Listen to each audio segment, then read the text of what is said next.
Does anybody remember when Calvin Johnson broke Jerry Rice's single-season receiving yards record? Everybody was in shock. But that's not all.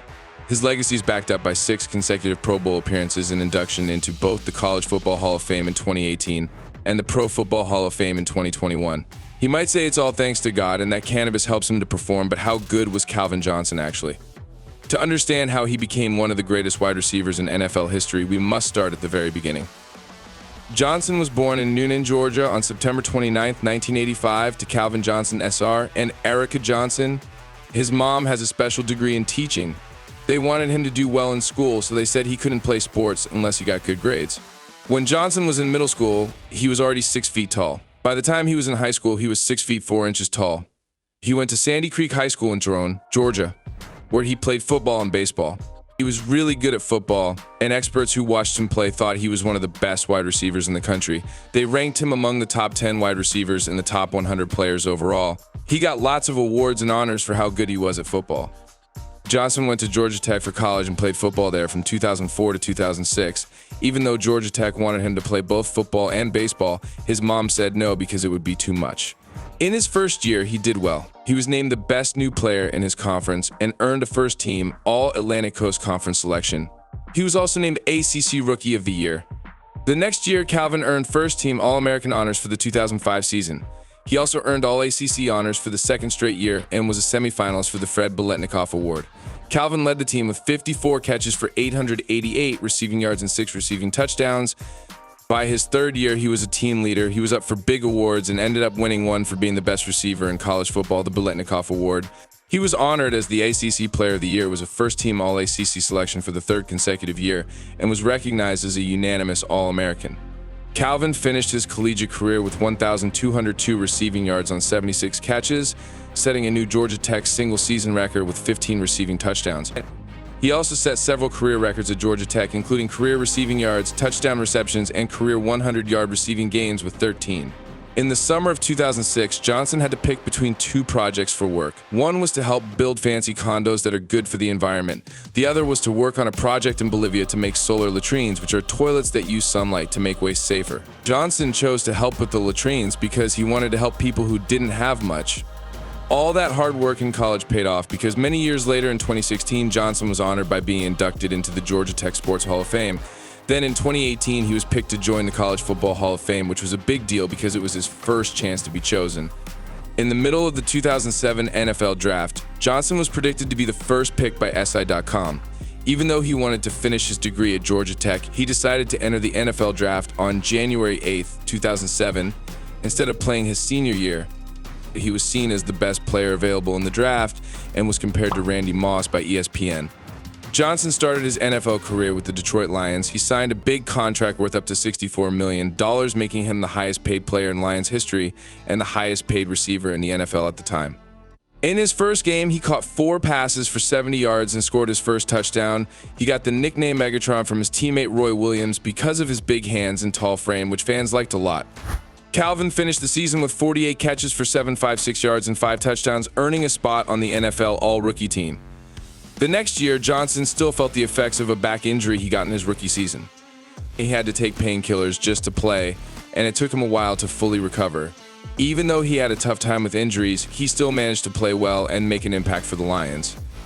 In the 2008 season, Johnson and the Detroit Lions started off against the Atlanta Falcons. Even though they lost, Johnson had a good game with 7 catches for 107 yards. In the next game against the Green Bay Packers, he scored 2 touchdowns and had over 100 yards receiving, but the Lions still lost. In the following games, Johnson didn't have as much success, but he still managed to score touchdowns and make catches.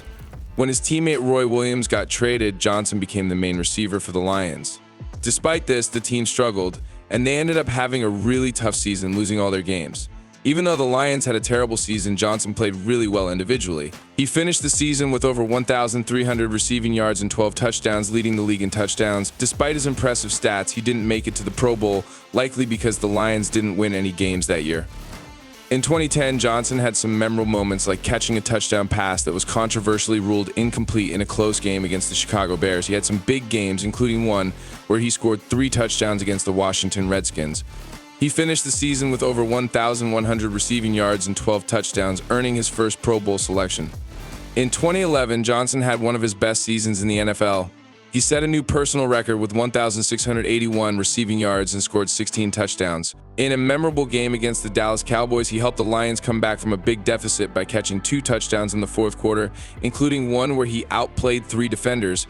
He had another standout game against the Oakland Raiders, where he caught 9 passes for over 200 yards and 2 touchdowns. That season, the Lions made it to the playoffs for the first time since 1999, with Johnson playing a big role. But despite Johnson's impressive performance with 12 catches for 211 yards and 2 touchdowns, the Lions lost the game 4-5-2-8. In 2012, Johnson signed a huge contract extension with the Lions, making him the highest paid receiver in the league. He also won a fan vote to be on the cover of Madden NFL 13. That year, Calvin broke Jerry Rice's single-season receiving yards record and led the league in receptions and receiving yards. He was selected to play in the Pro Bowl and was ranked as the 3rd best player in the NFL by his fellow players.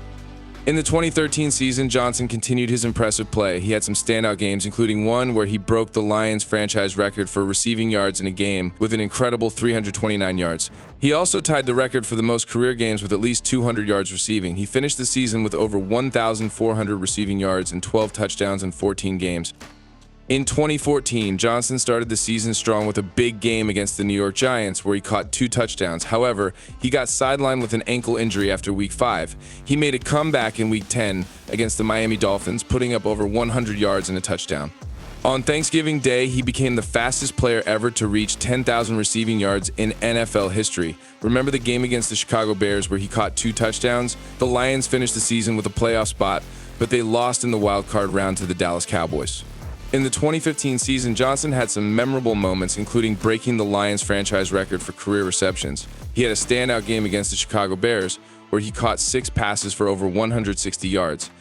Against the Philadelphia Eagles, he caught 3 touchdowns to help the Lions secure their 3rd straight win. He also set another record, becoming the fastest player ever to reach 11,000 receiving yards. This turned out to be his final season in the NFL, setting records for most receiving yards and 2nd most receptions in a player's final season. Johnson's retirement in 2016 marked the end of a remarkable career in the NFL. His decision to retire after 9 seasons left him with impressive statistics, including ranking 4th in receiving yards during a player's first 9 seasons, behind notable names like Julio Jones, Torrey Holt, and Jerry Rice. What Calvin Johnson moment do you remember the most? Drop your thoughts in the comments section. Be sure to subscribe, and thanks for watching.